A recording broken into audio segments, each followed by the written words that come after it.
Okay, so I saw this on Twitter. They said which pre-2000s artist is the most relevant today. And so, you can make a case for all of these except for Sia because, let's be serious with ourselves. So, if I have to pick, I'm gonna go Beyonce just because, her longevity from, Destiny's Child to the solo career is, definitely, eye-watering success. Whenever you have to look at it, respectively, Renaissance has been a super successful album, even though she didn't really promote it that much.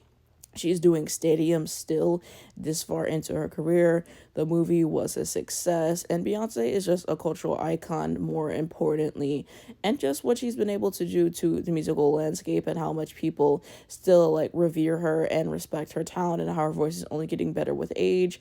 And you don't really see that nowadays, I will say, because a lot of times I think whenever people, first come out onto the scene as an artist, you have, maybe 5 good years and then like you're kind of done, and it's really hard to achieve longevity in this industry. And Beyonce's been out since what, 1996, 1997. So to be still going on as strong as she is and to have that success from every single standpoint, she's doing really well for herself. And I think that Beyonce is one of the most fascinating, people to just look at in terms of how she's modeled a career. I think a lot of people should follow her footsteps.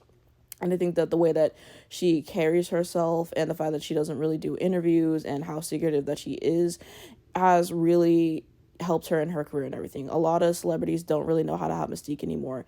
And Beyonce makes it clear, I have my personal life and I have my music, and if she wants to share her personal life, her music, like with Lemonade, great.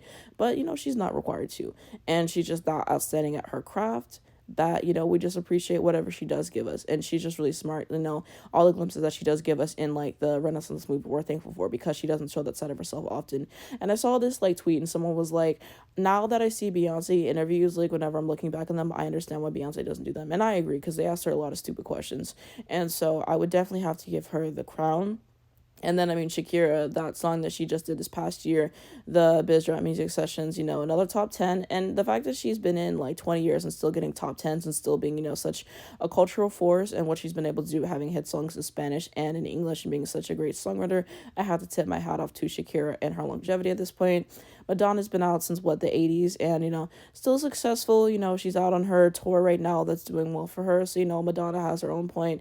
Sia had success, but she's fallen off, and I think that we all agree. So like I said, let's not kid ourselves. So yeah, I'm gonna have to give the crown to Beyonce for what she's been able to do as a singer, as a performer, as a person that we know, in her public imaging. I think has been top tier. Shout out to the team. But I'd like to know your thoughts down below in the comments.